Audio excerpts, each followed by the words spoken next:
అది 2009. ఆ సంవత్సరం ఏవియేషన్ రంగంలో ఒక అద్భుతం జరిగింది. జనవరి 15న న్యూయార్క్ సిటీ నుండి ఒక ఫ్లైట్ టేకాఫ్ అయింది. కానీ ఆ ఫ్లైట్లోని ఎవరికీ తెలియదు వారు ఎలాంటి ప్రయాణం చేయబోతున్నారు. పైలట్స్ ఒక అనుకోని రన్వేపై ఫ్లైట్ని ఎమర్జెన్సీ ల్యాండింగ్ చేశారు. ఆ రన్వేనే హడ్సన్ రివర్. సాధారణంగా నేల మీద ఎమర్జెన్సీ ల్యాండింగ్ చేస్తేనే లోపల ప్రయాణికులు బతకడం కష్టం. కానీ ఈ విమానం ఒక నదిపై ఎమర్జెన్సీ ల్యాండింగ్ అయింది. అయినప్పటికీ విమానంలో ఎవరూ చనిపోలేదు. అందుకే దీన్ని ఏవియేషన్ రంగంలోని అద్భుతం అని అంటారు. అసలు ఏం జరిగింది, ఈ విమానం ఎందుకు క్రాష్ ల్యాండ్ అయింది, అలాగే విమానంలోని ప్రయాణికులందరూ ఎలా బతికారు, ఈ ప్రశ్నలన్నిటికీ సమాధానం తెలుసుకోవాలంటే వాచ్ ద స్టోరీ.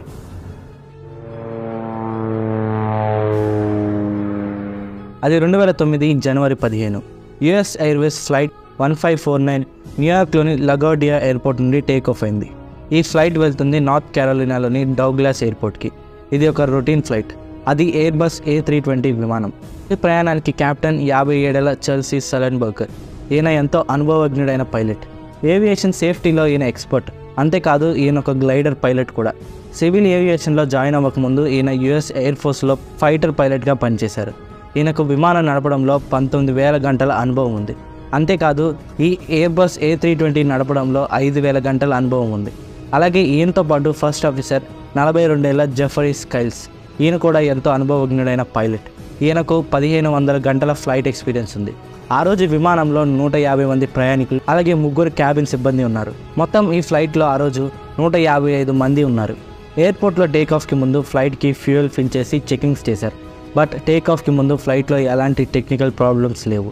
ఇంజన్స్లో కూడా ఎలాంటి ఇష్యూస్ రిపోర్ట్ కాలేదు. దీంతో ఫ్లైట్ టేకాఫ్ అవడానికి లగార్డియా ఎయిర్పోర్ట్ అధికారులు క్లియరెన్స్ ఇచ్చారు.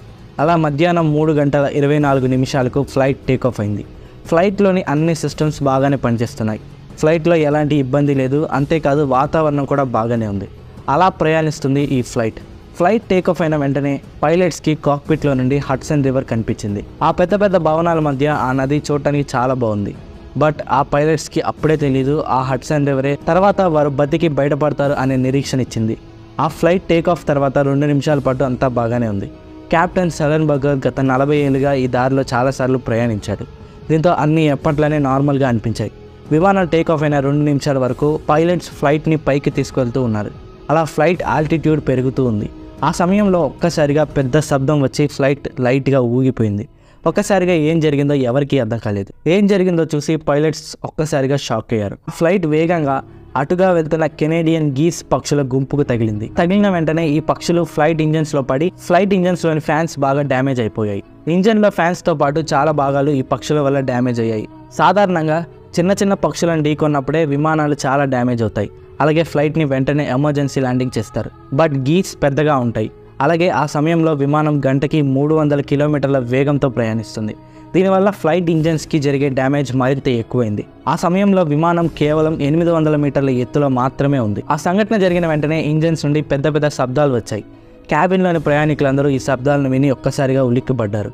ఆ తర్వాత కొంతసేపు అలాగే పెద్ద పెద్ద శబ్దాలు వస్తూనే ఉన్నాయి. విండోస్లో నుండి ప్యాసింజర్స్ ఇంజన్స్ నుండి మంటలు రావడానికి కూడా చూశారు. అలా శబ్దాలు మంటలు వచ్చిన కొన్ని సెకండ్ల తర్వాత ఆ శబ్దాలు ఆగిపోయాయి. ఒక్కసారిగా ఫ్లైట్ ఇంజన్స్ సైలెంట్ అయిపోవడంతో ఎవరికి ఏమీ అర్థం కాలేదు. బట్ కెప్టెన్కి విషయం అంతా అర్థమైంది. ఆ బర్డ్స్ వల్ల ఫ్లైట్ ఇంజన్స్ బాగా డ్యామేజ్ అయ్యి ఒక్కసారిగా 2 ఇంజన్స్ ఫెయిల్ అయిపోయాయి. దీంతో ఫ్లైట్ టేకాఫ్ అయిన కొన్ని నిమిషాలకే ఫ్లైట్లోని 2 ఇంజన్స్ ఆగిపోయాయి. ఫ్లైట్ మొత్తం ఫ్యూయల్ స్మెల్తో నిండిపోయింది. దీంతో ఏదో తేడాగా ఉందని ప్యాసింజర్స్కి అనుమానం వచ్చింది. 2 ఇంజన్స్ ఫెయిల్ అయిపోవడంతో కెప్టెన్ ఫ్లైట్ని తిరిగి ఎమర్జెన్సీ ల్యాండింగ్ చేయాలని అనుకున్నాడు. బట్ అప్పుడే కెప్టెన్కి అర్థమైంది ఈ ఫ్లైట్ క్షేమంగా ఏ రన్వేకి చేరుకోలేదని. ఫస్ట్ ఆఫీసర్ వెంటనే ఫ్లైట్ ఇంజన్స్ని రీస్టార్ట్ చేయడానికి ట్రై చేశాడు. బట్ ఇంజన్స్ రీస్టార్ట్ కాలేదు. కొంతసేపటి తర్వాత ఫ్లైట్లో ఎలక్ట్రిసిటీ కూడా ఆగిపోయింది. దీంతో ఏం చేయాలో పైలట్స్కి అర్థం కాలేదు. కొన్ని సెకండ్ల తర్వాత కెప్టెన్ ఫ్లైట్ని తన కంట్రోల్లోకి తీసుకున్నాడు. ఫస్ట్ ఆఫీసర్ సక్సెస్ఫుల్గా ఫ్లైట్లోని ఆక్సిలరీ పవర్ యూనిట్ని ఆన్ చేశాడు. ఈ APU ఇంజన్స్ ఫెయిల్ అయినప్పుడు ఫ్లైట్ని కంట్రోల్ తప్పకుండా అలాగే వెంటనే కింద పడకుండా హెల్ప్ చేస్తుంది. అలా APU ఆన్లో ఉండడంతో ఫ్లైట్ పైకి వెళ్తూనే ఉంది. బట్ కొన్ని సెకండ్ల తర్వాత ఫ్లైట్ 900 అడుగుల ఎత్తుకు చేరుకున్న తర్వాత మెల్లమెల్లగా కిందకు దిగిపోవడం మొదలైంది. కిందకు దిగిపోవడం వల్ల ఫ్లైట్ యొక్క వేగం కూడా పెరిగింది. అంతేకాదు 3:28 ఫ్లైట్ 500 మీటర్ల కిందకు దిగిపోయింది. పైలట్స్ వెంటనే ఏదో ఒకటి చేయాలి, లేకపోతే పరిస్థితి చేయి దాటిపోతుంది. దీంతో వెంటనే కెప్టెన్ ATCకి సమాచారం అందించాడు. ఈ సమాచారం వినగానే ATC సిబ్బంది ఒక్కసారిగా షాక్ అయ్యారు. వెంటనే ATC సిబ్బంది ఫ్లైట్ని వెనక్కి లగార్డియా ఎయిర్పోర్ట్కి తీసుకువచ్చి ఎమర్జెన్సీ ల్యాండింగ్ చేయాలని కెప్టెన్కి సూచించారు. ఏటీసీ సిబ్బంది ఎయిర్పోర్ట్లో అన్ని విమానాల రాకపోకలను కాసేపు ఆపేసి ఎమర్జెన్సీ ల్యాండింగ్ కోసం రన్వే 13ని రెడీ చేశారు. దీంతో ఏటీసీ సిబ్బంది రన్వే 13లో ఫ్లైట్ని ఎమర్జెన్సీ ల్యాండింగ్ చేయడానికి ప్రయత్నించమని కెప్టెన్ని కోరారు. బట్ అది సాధ్యం కాదు. ఈ ఫ్లైట్ తిరిగి ఎయిర్పోర్ట్కి చేరుకోలేదు. ఆలోపే సిటీలో ఎక్కడో చోట క్రాష్ అవుతుంది. ఈ విషయం కెప్టెన్కి కూడా అర్థమయ్యి ఫ్లైట్ ఎయిర్పోర్ట్లో ల్యాండ్ అవ్వడం అసాధ్యమని ఏటీసీ సిబ్బందికి చెప్పేశారు.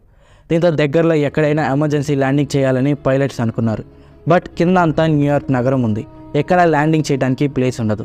అదే సమయంలో పైలట్స్కి హడ్సన్ రివర్ కనిపించింది. దీంతో కెప్టెన్ ఒక సంచలనమైన నిర్ణయం తీసుకున్నాడు. అదే హడ్సన్ రివర్ మీద ఈ ఫ్లైట్ని ల్యాండ్ చేయాలని. ఇది చాలా కష్టమైన పని అయినప్పటికీ కెప్టెన్కి వేరే మార్గం లేదు. కెప్టెన్ వెంటనే ఈ విషయాన్ని ఏటీసీ సిబ్బందికి తెలియచేశాడు. ఈ విషయం వినగానే ఏటీసీ సిబ్బంది కూడా ఉలిక్కిపడ్డారు. ఎందుకంటే నదిలో ల్యాండింగ్ అంటే చాలా కష్టమైన పని. బట్ వేరే మార్గం లేదు. ఇలా నదిపై ల్యాండ్ చేస్తే ఫ్లైట్ బాగా డ్యామేజ్ అయినప్పటికీ ప్యాసింజర్స్ బతికే అవకాశం ఎక్కువ ఉంది. దీంతో ఈ పని చేయడానికి పైలట్స్ సిద్ధపడ్డారు. హడ్సన్ రివర్ విశాలంగా ఉన్న ప్రాంతంలో ల్యాండింగ్ చేయాలని కెప్టెన్ అనుకున్నాడు. దీంతో హడ్సన్ రివర్లో ఎమర్జెన్సీ ల్యాండింగ్ మొదలుపెట్టారు పైలట్స్. కెప్టెన్ ప్యాసింజర్స్కి అలాగే క్రూకి అనౌన్స్మెంట్ చేశారు. ప్యాసింజర్స్ అందరినీ బ్రేస్ పొజిషన్లో కూర్చోవాలని అనౌన్స్మెంట్ చేశారు. సాధారణంగా ఫ్లైట్స్ ఎమర్జెన్సీ లేదా క్రాష్ ల్యాండింగ్ అయ్యేటప్పుడు ప్రమాదం జరగకుండా ఈ పొజిషన్లో కూర్చోవాలి. దీంతో ఫ్లైట్ సిబ్బంది ల్యాండింగ్కి ప్యాసింజర్స్ని రెడీ చేశారు. అలా ఫ్లైట్ హడ్సన్ రివర్ వైపు వేగంగా దిగుతూ ఉంది. కెప్టెన్ ఫ్లైట్ని కంట్రోల్లోకి తీసుకున్నాడు. ఫస్ట్ ఆఫీసర్ ఫ్లైట్ యొక్క స్పీడ్ అలాగే మ్యాగ్నిట్యూడ్ని క్యాలిక్యులేట్ చేస్తున్నాడు. హడ్సన్ రివర్ పై ఉన్న జార్జ్ వాషింగ్టన్ బ్రిడ్జ్కి చాలా దగ్గర నుండి వెళ్ళింది ఈ ఫ్లైట్. ఆ సమయానికి ఫ్లైట్ కేవలం 200 అడుగుల ఎత్తులో మాత్రమే ఉంది. దీంతో కాక్పిట్లో ఒకేసారి చాలా అలార్మ్స్ మోగాయి. ఫ్లైట్ యొక్క ఆల్టిట్యూడ్ చాలా తక్కువ ఉందని చాలా వార్నింగ్స్ వచ్చాయి. అలా వేగంగా ఈ ఫ్లైట్ నది మీదకు దిగుతూ ఉంది. సరిగ్గా 3:31 ఫ్లైట్ నదికి తగిలింది. అలా కాసేపు స్కిడ్ చేసి చివరికి ఫ్లైట్ నీటిపై తేలింది. ఫ్లైట్కి చాలా డ్యామేజ్ అయినప్పటికీ ఫ్లైట్లోని ప్రయాణికులందరికీ ఏమీ కాలేదు. సహజంగా ఇలా ఫ్లైట్స్ నదిపై ల్యాండ్ అవడం అంత ఈజీగా జరగదు. కేవలం కొన్ని సందర్భాల్లో మాత్రమే ఇలా జరుగుతుంది.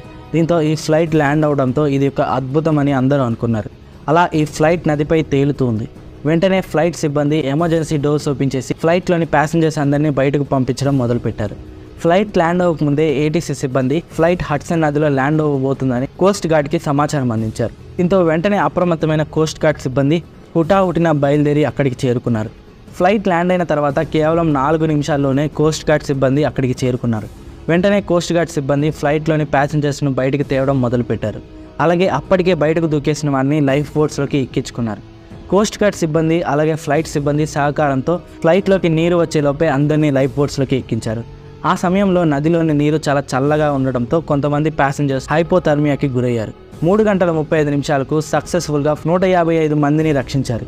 కెప్టెన్ లైఫ్ బోట్లోకి ఎక్కిన తర్వాత యుఎస్ ఎయిర్వేస్కి కాల్ చేసి సమాచారం అందించారు. దీంతో అందరూ ఊపిరి పీల్చుకున్నారు. ఇది అసాధ్యం అనుకున్నారు ఏటీసీ సిబ్బంది, కానీ ఇది సాధ్యమైంది. దీంతో ఈ సంఘటనకు ది మిరాకిల్ ఇన్ హడ్సన్ అనే పేరు పెట్టారు. ఫ్లైట్లోని ప్రయాణికులందరూ క్షేమంగా బయటపడ్డారు. కేవలం కొంతమందికి మాత్రమే గాయాలయ్యాయి. అలాగే కొంతమంది హైపోథర్మియాకి గురయ్యారు. వీరందరినీ హాస్పిటల్కి తీసుకువెళ్ళి ట్రీట్మెంట్ ఇచ్చారు. ఆ తర్వాత ఫ్లైట్ని నదిలో నుండి రికవర్ చేసి మన్హాటన్కి తరలించారు. ఈ సంఘటన తర్వాత ఇన్వెస్టిగేషన్ మొదలుపెట్టారు.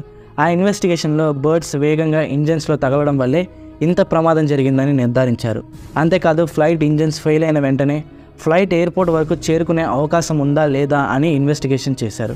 ఈ ఇన్వెస్టిగేషన్లో ఫ్లైట్ ఎయిర్పోర్ట్ దాకా చేరుకోలేదని తేల్చేశారు. అంతేకాదు 35 సెకండ్ల ఆలస్యం అయ్యి ఉంటే ఈ ఫ్లైట్ సిటీలో ఎక్కడో చోట క్రాష్ అయ్యి విమానంలోని 155 మంది అలాగే కింద ఉన్న చాలామంది చనిపోయేవారు అని ఇన్వెస్టిగేషన్లో తేలింది. దీంతో పైలట్స్ యొక్క సమయస్ఫూర్తిని, పైలట్స్ యొక్క సాహసోపేత నిర్ణయాన్ని అందరూ మెచ్చుకున్నారు. అలాగే పైలట్స్ చేసిన ఈ ల్యాండింగ్ని ఏవియేషన్ రంగంలోనే ఒక సక్సెస్ఫుల్ ల్యాండింగ్గా పిలుస్తారు. సెప్టెంబర్ 22, 2009 ఫ్లైట్లోని సిబ్బంది అందరికీ మాస్టర్స్ అవార్డు ఇచ్చారు. ఈ అవార్డు ఏవియేషన్ రంగంలోనే చాలా అరుదుగా ఇచ్చే అవార్డు. ఈ రెస్క్యూ ఆపరేషన్లో పాల్గొన్న వారందరికీ కూడా అవార్డ్స్ ఇచ్చారు. 2016లో ఈ సంఘటనపై the wonder of the Hudson అనే సినిమా కూడా వచ్చింది. ఇలాంటి సంఘటనలు మీకేమైనా తెలుసా? తెలిస్తే కామెంట్ చేయండి. So that's the story. మళ్ళీ కలుద్దాం మరొక ఇంట్రెస్టింగ్ వీడియోతో. వీడియో నచ్చితే ఖచ్చితంగా లైక్ చేసి మా ఛానల్ని సబ్స్క్రైబ్ చేసుకోండి. Thanks for watching.